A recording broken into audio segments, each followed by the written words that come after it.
Hey folks, today I've got your complete beginner's guide, user guide, the complete guide to the Garmin Vivoactive 5. I've been using this for quite a while now. In fact, not just myself, but also my wife as well. Putting it through our training day to day, both running and cycling and swimming and you name it, it's been going on this watch to see how it actually works. Now in this video, it's all about explaining to you all of that goodness. It's not the review. The review is up in the corner there where I talk about all the new features and whether or not it's worth it. This one is just explaining how to use all this stuff. So with that, let's just get started. Now this watch is essentially like a cut down Venue 3 watch. They've made some sacrifices both in features as well as hardware to get to that point. Still, despite that, it's got a lot of stuff packed into it for $299.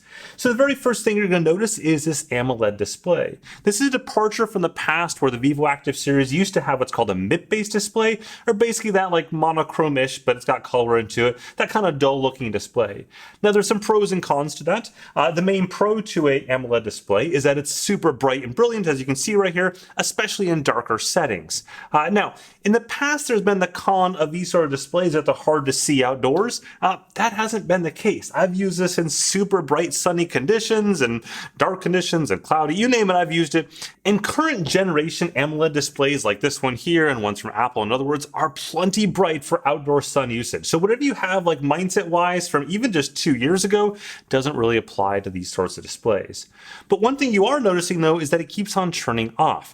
So by default, this watch will be called gesture-based mode. So let me just show you that really quickly. I'm going to put this watch on my wrist like this, and there we go, lock it on, and when I raise the watch up, you see it turned on to the full brightness there. And sorry, it's not in focus because I have it locked focus, but you can see the numbers filled in. That means it's basically full brightness, etc. But when I put the watch down like this, you'll see it went to a dimmer state right there. You can kind of see it just if I tilt it like this, a dimmer state, and the numbers aren't highlighted anymore. This means it's an always on mode, which is not the default. The default is that when I put it down like this, the display simply shuts off. And I raise my wrist, it turns back on again. I prefer the always on mode, and I've been getting roughly 4-ish or so days of battery life in the always on mode, because I like to be able to see that watch face there all the time. That's impacted by what you're doing, of course. If you have more GPS workouts, it's going to be 3 to 4 days. If you have a mix of things, 4 to 5 days. If you have nothing at all, you might be able to get away with 5 even more days of battery life. Anyways, on the side, you've got 2 buttons right here, in addition to the touchscreen display that you see that I can swipe through. On the back, you've got the optical heart rate sensor. This is Garmin's previous generation optical heart rate sensor, their V4 version.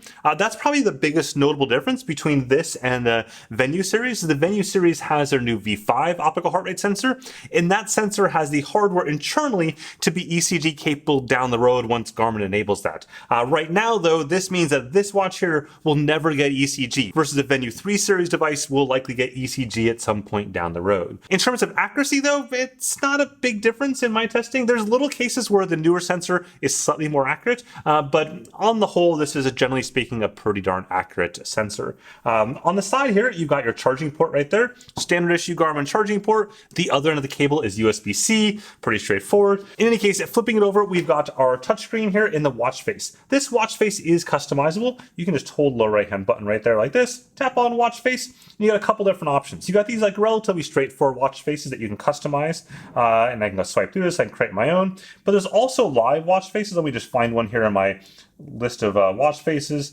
There's this bubble one. The bubble one's not too exciting. I'm going to pick something different. I can go to live. I'm going to choose landscape, and you can just swipe through these. Let's go with the Aurora one. There we go. I'll tap this again.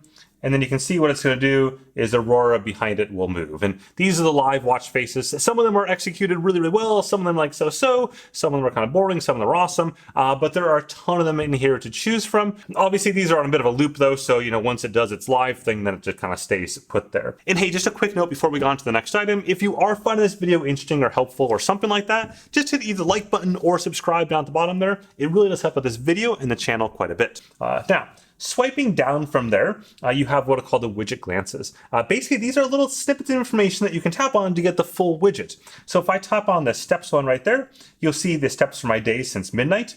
There we go, just scrolling through that right there like that. And then if I swipe down, you'll see my step streak over the last week. Swipe up again, you'll see the distance over the last week. So this is the full widget versus backing out here. These are the widget glances. The same is true of heart rate. You can see my heart rate since midnight. You can see my 7-day resting heart rate kind of increasing a little bit. And then if I back out again, I can go to the next and so on. Body battery, for example, this is one that is essentially showing my energy levels throughout the day. Theoretically, you would get to 100% during sleep. Last night I got to, looks like about 65 or so is where I topped out from a sleep recovery standpoint at 9 a.m., a little before 9 a.m. when I woke up, and I've been slowly draining that down from there. The orangey yellow section is that stress laid on top of that. If I swipe down, you can see different things that have impacted the body battery. So there's my time I woke up at just before 9 a.m. Here I've got a stressful moment, another stressful moment. If you did a workout, that will show up on here. You would also see naps on there, and that's something I'm going to talk about in the sleep section in just a second. Going on back here, we see the new Sleep Coach, HRV Status, and Sleep Score. So Sleep Coach was introduced with the Venue 3 series, and then the Vivoactive 5 got it as well. And what Sleep Coach does is it looks at your, quote, personal baseline, which is basically looking at how much sleep you should get for your age group. So in my case, I believe it's 35 to 50 years old. It's a pretty broad spectrum of ages there. And it says that's 7 hours and 50 minutes. And then from that, it'll add or reduce time on top of that. So it'll reduce it down to 7 hours or up to 9 hours, but it won't recommend beyond those two sleep ranges. If I tap this right there, you can see my current sleep need is 20 minutes more than my personal baseline of 7 hours and 50 minutes. And if I swipe back, I can swipe down, I can see what's impacting that. So I can see sleep history, activity history is increasing, HRV is increasing sleep need, and then nap. I had no nap today, so there's no impact on that. Now, if I did have a nap, let me show you what that would look like. So I'd be able to tap this nap option right there and see my nap and see the impact on my sleep need. And nap tracking is something that's new to both the Venue 3 as well as the Vivoactive 5 series, and allows you to go ahead and just simply take a nap and it'll track that. And it'll give you recommendations on whether or not that nap was too long or too short or ill-timed or whatever the case is, and it'll show it in two different places. The first is it shows it here as part of these factors for the Sleep Coach, and the second is it'll show it in body battery status as well. You'll see it on that same little screen that you would see a workout or a stressful moment or anything else you did during your day. It'll show the nap there as well. Now, from a sleep coaching standpoint, I would say this is probably one of the less baked features in Garmin's lineup in recent years. I don't see a lot of value in this, given that range is so small between 7 hours and 9 hours of potential range there, and given for me it's going to be in the middle for the next, decade or something. It just seems like it's not providing a ton of useful input to me. So that's just my personal thing. The nap tracking though is cool, and it is cool to see that, and it's cool to see that on body battery. So those pieces I like. I'm a fan of all that. Backing out again here, you got your HRV status and sleep score. I'm going to talk about sleep score first and then back up to HRV status. My sleep score here at the top basically is just scoring my sleep over the course of last night. You can see the sleep tracking there automatically gathered 7 hours and 37 minutes, sleep quality fair, and I fell asleep, it says, at 12:59 a.m., which is about right, and I woke up at 8:52, which is also correct. You'll see the sleep stages right there that are listed. I wouldn't put too much stock in sleep stages from any company, sleep stages or sleep phases. The technology to validate that, even from a gold standard standpoint, is only in the 80, 86% range accurate, which isn't super accurate in the terms of sensor data realm. But nonetheless, I wouldn't focus on that too much. I would instead focus on how much duration of sleep you've had. And just general rule of thumb, if you have more sleep, it's going to work out. If you're focused on the stuff here, that's probably seeing the trees for the forest or forest for the trees, whatever that saying is. Don't worry about that. Just focus on getting sleep. If I tap back here though, you'll see my HRV status. HRV status is heart rate variability. And basically it's measuring the variability of the timing between your heartbeats. And at a general level, higher number is better and lower number is worse. So if you had an HRV status of 15, generally speaking for most people, that's pretty bad. Inversely, if you had an HRV status of say 60 or 70 or so, that's generally speaking pretty good. There are cases where you can get too high though, and you can see that here. If I went too high, that would be beyond the realm of goodness. I generally have only found that happening when I've gone for a vacation for a week and literally done nothing but essentially sleep. And personally, I'm not seeing what the problem with that is, but watchers and HRV experts will say that's apparently too high. The thing to keep in mind is HRV is impacted by many different things. It's impacted by alcohol and sleep and fatigue and stress and jet lag and eating and dehydration, you name it, it's impacted by all those things. So there are many factors that could impact this. I'm actually surprised. Right now, I've got my HRV status flipped into the unbalanced, the orange, just on the very edge by 1 unit of the balanced range last night. And I've actually had really good sleep over the weekend. So That's interesting. That's something that you can look at that data and go, is there something else going on? Am I feeling sick? Is there someone else in my family that might be sick? I'm feeling great. My kids are kids, so one of them is sick, and whatever the case is, and maybe I've got something that I'm fighting, but I'm not showing it in terms of symptoms or anything like that. So that's something to keep in mind. I can swipe down here. I can see my HRV status throughout the night. Started off at 25, went up to 97. This is where if you were drinking beforehand, you would see that effectively the burn off of alcohol over the course of the night. I don't believe I had any. I did actually have a beer last night, which probably is driving this right there. I had a beer about midnight or so. So that's probably why this is a bit lower now to think about it. So that's impacting us here. And I can see my 7-day HRV, and you can see last night, in fact, I could actually look at this and go, last night was beer, night before Saturday night was a glass of wine, and I think the night before that I had a glass of wine as well. I was trying to finish off this bottle. We don't go through much alcohol, so this is about as much as it gets here. But it's interesting to note that you can see that impact on the HRV status there. Swiping down again, you can see that green zone is my balance zone, and you can see, it shifts over time. With HRV status in Garmin's case, you need 19 nights worth of data before it'll start showing you this whole green zone situation right there. It will show you the numbers immediately the first night, but it won't show you whether it's balanced or unbalanced because these zones are personal to you. My wife's zones are different than my zones and different than my friend's zones and so on. And I have some friends that their zones are much, much lower and they operate in a much lower HRV realm than I do. And that's neither good or bad. It's just different. So don't freak out too much if your numbers are lower than mine or higher than mine. I would say though, if your numbers are in the teens, then yeah, maybe you should consider changing something in that realm. Now, one of the things that's worthwhile noting on that sleep front is when you wake up each morning, you're actually going to see a morning report. So here's my morning report from this morning. It's the very first thing when you raise your wrist up in the morning, you're going to see that morning report. It's going to show the weather on the top page, and then it's going to show little tidbits that you've configured. So in my case, I have my HRV status, my sleep on there. I think I've got recovery time on there, and you can customize some of those. There are less options to customize though on the Vivoactive 5 than there is on the Venue 3, and less on those two watches than there is on the Phoenix and Forerunner series. I wish Garmin would standardize that a little bit, but I understand that they are cheaper models, so that's the reality of that situation. You can also turn that off entirely if you don't like the morning report for some reason. You can long hold right here at the bottom, go to settings, and then go to notifications and alerts, and you see morning report. You can edit the report there. You can show, in my case, body battery, sleep score, calendar, my wife asking if any dinner requests. I'll cancel that out for now. Intensity minutes, HRV status, recovery, and I can add in step goal and pulse ox. Those are two options there to add in. Or again, I can just turn that off entirely. Also, there's a new evening report in effect. So if you go down to health and wellness right there, you'll see daily summary. And that'll give you a summary at the end of the day that basically says, hey, this was your day, the things that might have impacted it. I have found that the summaries are pretty bland, not super useful in the grand scheme of things, but hopefully that's something that Garmin will expand over time. The feature is brand new with the Venue 3 and Vivoactive 5, and we've seen them iterate on the morning report since it was announced, and so hopefully you'll see the same thing with the daily summary. Back out to here, going on down, we saw sleep score. This is my calendar there, my last 7 days of activities. So you can see I've got a flight tomorrow morning, smart notifications. I can tap on weather. I can see the weather for right now. I can see the weather coming up the next few days, and then the UV index, dew point, and that's it. I can back out of that. And then I've got music control and recovery, and I'll talk about both of those in the respective sections. Everything you see here in all these widget glances is accessible using the Garmin Connect app. You can see some screenshots of that right now, looking at steps, for example, or heart rate, or really any of those metrics there. There is a million more metrics that you can gather from the Garmin Connect app. In fact, that's probably one of people's biggest either complaints or things they love about the Garmin Connect app, depending on which camp you're in, is that there is so much data there. Some people would say it's a little bit hard to sift through it all, and some people say it's exactly what they want. Point is, all that data is there. Hopefully it's not overwhelming for you. Now, before we move into the sport tracking modes, let me just kind of show you one more quick tip, which is to get to the controls menu as well as the flashlight. So there's a couple changes here in how they've done this on the Venue 3 and the Vivoactive 5 in particular. So in the upper right-hand corner here, this is where you would typically access your sports. But up until now, Garmin would put basically all of the random other apps in the sports menu. So you'd be going through like running, cycling, swimming, and then it'd be like health snapshot and timers and whatever else.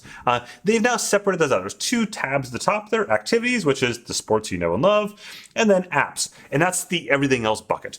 So this is where you can access your wallet and music and the flashlight, alarms, timer, stopwatch, and third-party apps that go in there, Connect IQ apps, etc. Speaking of which, Connect IQ apps is Garmin's app store. This allows you to download apps for not just the watch portion, that could be like fitness things or non-fitness things, but also watch faces as well. You can download plenty of different watch faces if you want to for that watch face section earlier on. You can even create your own watch faces. It's all using the Connect IQ app. You can put your picture on there, your cat's picture, your dog's picture, someone else's picture, and see that all there. Now, what's notable here is the flashlight, and it's not something people realize is on most of the Garmin watches, but it is. When you access a flashlight, there are 3 white levels and 1 red level. So you can see I can decrease the brightness right there and go into the red level. I love the flashlight. I use it all the time. This watch does not, of course, have a flashlight in the front of it like some of Garmin's Phoenix and Epic series and Instinct and a couple other watches have.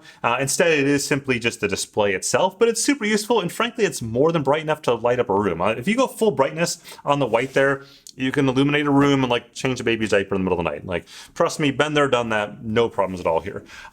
One of the cool things though, you can escape out of this and you can swipe from the right. And when you swipe from the right now I've got it set as the recents menu. And recents means it just goes to different widgets. So you can see flashlight, we saw the weather a minute ago, HRV status, etc. But you can change that if you want to by going back right here into the settings, long hold this right hand button, go to settings, and then change the shortcut. The shortcut is that swipe from the left thing, and I can change what I want it to be. It'd be the flashlight instead. And I escape back out of here. Now I'm at this menu, and I just swipe from the right, and boom, into the flashlight. The one downside of this though is I found that I accidentally swiped that more than I think, and you'd be just chugging along doing something in the middle of the night, and boom, flashlight, and like you flash the whole room. And you don't always want to flash the whole room, so that's just something to keep in mind. Backing out here, you can also long hold this upper right hand button to get into the controls menu. This is for do not disturb, sleep mode, lock screen, brightness, and so on. And what sleep mode is, when I tap that, this will allow me to set a nap timer if I want to, but you don't have to set that. That's just if you want to wake back up again. I'll hit cancel. And this goes into this kind of lower display state for sleeping. This is what you would see at night if you had it on your wrist in always on mode. You'll see this very low power display there, which it's not like a super bright thing that illuminates the room. Again, one of the things to keep in mind if you're comparing AMOLED displays, what you know from a few years ago, where like at night it was just super bright and distracting, from AMOLED displays of really all the manufacturers these days having these really low power settings like this. We'll take it back out of sleep mode though for now by just tapping that. Keep in mind, sleep mode in that setting does not actually trigger the tracking of sleep. That'll happen automatically. This is purely covering like what the display is doing, but it's not going to say, oh, you're now immediately asleep or you're now immediately awake. That's just happening behind the scenes using all sorts of fancy algorithms. Okay, so let's talk about the sport mode side of things. Backing out here, we're gonna go back to the main page, tap the start button, and then we'll look at our sport modes. I'm just gonna tap the run option really quickly. There we go. And this is basically getting ready to run. Now, right now it's looking for GPS. I'm in literally a concrete bunker, like the massive thick concrete above me. I'm not getting GPS here, but I can go down and show you some of the options in the meantime. From the bottom there is workouts. This is where I can download custom workouts to this watch or use one of the 3 default ones right there. So if I've got a custom workout I want to create on the Garmin Connect app, I can do that, or from a third-party app like Training Peaks, they'll all push to the watch just fine. Backing out, again, there's the interval creator. This allows me to create a structured interval, so I can customize this if I want to. And I can say, you know what, I want to go up to half a kilometer instead. So we'll go to, 800 meters instead. There we go. And distance, yep, I could change that to time if I wanted to, or open, but I'll just keep distance. There we go, tap that, back out, and then we'll go up to 800s, or 8 by 800. There we go, I can turn the warm-up on, obviously, and there we go. And I can just do this right then and there. This is new on the Vivoactive 5, the ability to create these structured workouts directly on the watch versus having to do it on Garmin Connect first and then pushing it back to the watch. Going back on down here, you've got the training calendar. This is a workout for tomorrow, actually a cycling workout I have on my calendar. It just pushes these onto here. And then going back down again, you've got the ability to change a bunch of different settings and data screens. So you can see 1 custom screen, 2 custom screen, 3 custom screen, screen, not ice cream, screen. I can enable that, and I can change the data fields. There's 3 there, but I can go back into layout, and I can swipe up, and I can go down to 4 data pages, 3 data pages, 2 data pages, or 1 data page. Maybe I wanted to make it more visible. Speaking of which, there's actually a visibility setting on the Vivoactive 5 and the Venue 3 to increase the data sizes of things. So if I were to go back to the main menu and long hold right-hand button, settings, and then go to system, and then display, large fonts, that turns that on and increases the font size across the entire unit. It may not look like a big difference in the grand scheme of things, but it is certainly bigger than it was previously. Something that's new in both the Venue 3 as well as the Vivoactive 5 watches. I'm going to turn this back off again though, just to make that a little smaller. Anyways, back on this data page customization, I can choose any of these data pages and customize them. So if I want to say, you know what, I don't want distance there, instead I want it to be lap distance, I can do that. There's a number of data fields here. Basically anything you're probably going to need is in here. Obviously there's not the more advanced ones like you'd find again in their higher end Forerunner and Epics or Phoenix watches, but the majority of what you need is here today. At the bottom there's also the heart rate zone gauge as well that you can add, and then in the same settings you can turn on auto lap alerts. These could be things like heart rate alerts or run walk or pace, time, distance, cadence, calorie alerts. All those can be customized in this area here. You can turn on or off auto pause. This will automatically pause the timer if you get to, for example, a crosswalk and you're waiting for the stoplight to go. This will pause your GPS track. Same with auto scroll. It'll iterate through your data pages while you're running or riding or whatever the case may be. This broadcast heart rate option is useful if you're using a third-party platform or device. Like if you have a Peloton bike, for example, you can tap this on here, and then anytime you open up the workout menu on your watch, it'll go ahead and broadcast your heart rate out so the Peloton bike or device or app can pick that up. And this is just using standard both ANT Plus as well as Bluetooth smart heart rate protocol. So basically anything out there can get it. Your gym treadmill or gym exercise machine will be hit or miss depending on how old it is. If it's really old, it's probably going to use like some old analog signal junk that no watches today are doing. But if it's somewhat newish, it will probably support a Bluetooth heart rate sensor channel. And then lastly of note in here, you'll see the GPS type. There's 2 settings here, GPS only or all systems. I would just stick with the all systems. That's the default. That's going to give you literally all the GPS systems to work with. It's not, fancy multi-band stuff, but honestly, Garmin's new GPS chipset in this device and their antennas are so good that this watch is beating literally watches that cost 3 and 4 times as much. From a price standpoint that do have multi-band, this watch has beat it in not virtually, literally in every single scenario. So as I've said a lot recently, I don't really care how a company gets accurate GPS as long as they get it.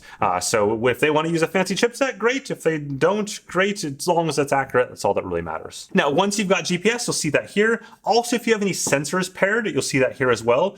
You can hold the right-hand button right there to go down into settings, and you can pair sensors under accessories. So you can see I've got a couple of sensors in there. I've got my HRV Pro and my AirPods.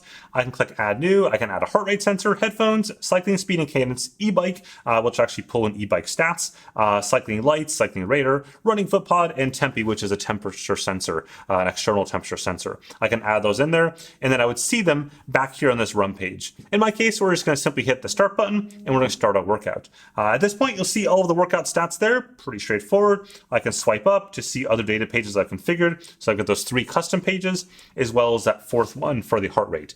If I was doing a structured workout, I have another data page for that structured workout showing that data there. Now, once you're done with your workout, you can go ahead and save this, and you'll see a bunch of summary pages. You can see these on the screen right now. You're going to see like a little breadcrumb trail outline of where you went, which is kind of nice. And if you swipe down, you're going to see a bunch of different stats around your heart rate and your pace and so on. And at the very bottom, you're going to see the training benefit listed for that particular workout, as well as the recovery time. The training benefit is basically telling you how that workout benefited you, kind of like from a coaching standpoint as to what a coach might say to you. And the recovery time is just that, how much recovery time you have. The one thing to keep in mind though about Garmin's recovery time is it's really targeted towards recovery time to the next hard workout. It's not so much focused on recovery time between easy workouts. So don't like freak out and think you can never work out again because it's going to show you some crazy high recovery time. So for example, you see right now, my recovery time is 53 hours. It's because today I did basically this heat training session. I was inside in a treadmill and just incredibly hot doing hard intervals, and that was a pretty big stressor on my body. My heart rate was incredibly high, among the highest it's been, I think, in years, and thus that's why it's showing a higher recovery time. If I was doing easier workouts, it would show a lesser recovery time. Also keep in mind, you can see all the stats for your workout, not just on the watch, but on Garmin Connect app. Again, here's a bunch of screenshots from one of the recent Vivoactive 5 workouts. And then of course, all this is also pushed off to third-party apps that you've paired up. So if you've got Strava configured to your Garmin Connect account, it'll instantly push that off there. So all that's pretty easy to use and works just like pretty much any other watch on the market today. Okay, so next up we've got music, playback of music, as well as then payments after that. So in the case of music, this allows you to connect to Bluetooth audio devices, basically Bluetooth headphones of any sort, or even really anything at all Bluetooth speaker, etc., and plays back music that you download to the watch. This is totally offline music. This means you can download music from Spotify, Amazon Music, as well as Deezer, plus your own MP3s if you want to, or even podcasts. So I'm going to start off with pairing these up. I've deleted out from earlier on so you can see how this works. Long hold the right-hand side there, go into settings, and we'll go down to accessories, and then we'll add new, and we'll choose headphones. I'm going to open this up just for fun, and then I'll put this into pairing mode by holding the back button for a couple seconds till it starts flashing back and forth. I heard a little chirp there a second ago. And this should go ahead and pop it into the pairing mode. There we go, raise AirPods. One trick, by the way, if you're not seeing the name of the thing show up there, double check that your laptop is closed. My laptop wasn't closed, therefore was trying to connect to that, and it wasn't showing the name. Not a big deal, just FYI. Tap that. It's also true of your phone, by the way. If your phone's open, it'll pair to it that way as well. AirPods connected. It's as simple as that. So we're good to go there. Now we're going to back out of this and go down into the music menu. So I'm going to swipe on down until I see music. And you'll see right there, in my case, I've got Spotify. Now that's because I've already set the Spotify account up. The first time you tap music, it'll ask you if you want to add a music service. In that case, you just choose yes. And then you authenticate to Spotify using your Garmin Connect app on the phone. It basically will show up on your phone. You just simply sign in once to authenticate, and then you're good to go. From there, you can download music onto it. So you can see right now I've downloaded the Pump Jams and the Zoomer Hits. And then here I can add music by tapping this. I can choose recently played, for example, and this will show playlist. Now, basically the way Spotify works, I'm showing you the Spotify app because that's what I just use the most, is that basically Spotify will only show playlists. You can't choose individual songs, and you can choose to download these particular playlists. So I can say I'm going to download this one from Miley Cyrus. It's now going to search for Wi-Fi networks. I previously added my Wi-Fi network here as part of basically the setup process for the watch. And it's going to start syncing Spotify, and it's going to download that. Now, this does depend on being relatively close to your Wi-Fi access point for fast performance. From here, it's like through a couple walls and away, and it's not bad. You can see it'll download. It'll take, maybe a minute or 2 minutes to be done. But if you want to go faster, if you've got like a big 200 song playlist to download, take this thing, put it on top of your Wi-Fi access point, just stick it there, and it'll be happy. Also, anytime you plug in your watch, it's going to update your playlists. So that's notable, again, case of dynamic playlists like on Spotify and other platforms where those playlists may be always changing. For example, like a top hits playlist or something like that, it'll download that. And you do have to synchronize at least once every 30 days to keep access to your music. Otherwise, again, they don't know if you're still paying for Spotify. Now, I'm going to cancel out of this, but what's cool though, is that anything that's downloaded up until that point has been saved. So if you didn't have time to do that, no problem. I can go back here, and then you'll see at the top, those two tracks are right there. I can tap on this, and then it asks me to either add new headphones or open up these so it can play to them. There we go. And it should connect to those in just a couple seconds. There we go, connected. Perfect, we'll tap this, and you can see now it's starting to play. And my guess here, there we go. If I put it next to the microphone, you can hear it for like 2 seconds. And I don't want to get a copyright violation, but you can see it's playing there. You can use all the controls on your headphones, whatever those headphones may be, to play, increase volume, etc. I can also just use the watch to tap through things, as simple as that. It all works great, no problems there. Again, this is an area where watches have really improved in the last few years, where you had cases where connectivity was a problem between basically two relatively low power devices, but I think those days are largely past us, and this sort of stuff just basically works. So from here, we're going to dive into contactless payments. The way contactless payments work is you load your credit card onto the watch. You do this through the Garmin Connect app. It's pretty quick and easy. You basically add your card as long as it's supported, and it pushes it to the watch. One of the cool changes Garmin's made in the last, I don't know, like few months, maybe a year or so, is that you can actually move cards from older watches that you've had to the newer watches without having to redo the entire process again. So that's nice and handy. In terms of where that's supported, if you're in the US, really good coverage across the major banks there. Outside of the US, it's going to be hit or miss. The thing to keep in mind is this is a per bank thing. So whatever the issuing bank of your card is. So the most popular credit cards in the US are Chase credit cards. Thus, it's actually the Chase bank that has to be supported. Nonetheless, Garmin's got the vast majority of those in the US, and again, it's hit or miss outside of that. In my case, I've already added my cards to it. Again, fairly straightforward when you first get your watch to do that. I'm going to show you how to pay. So I've got my card reader right there. I'm going to press this top right hand button once, go to apps, and then choose wallet. And now you can see it's going to ask me for the passcode that I set up earlier on. It's secret.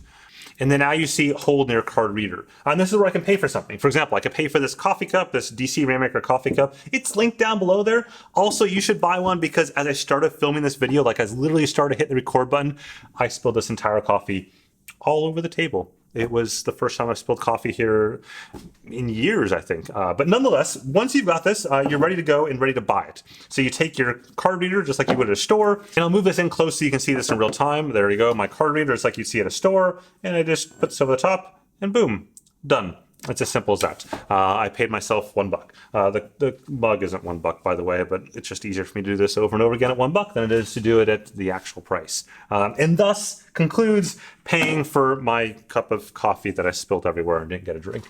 Anyways, if you found this video interesting or useful, or if you just want to give me a like for spilling my coffee everywhere, go ahead and do that, or hit the subscribe button for plenty more sports technology goodness. It's going to be busy here for a while. Like this is going to be, you thought September was busy? Nope. October is way busier. With that, have a good one.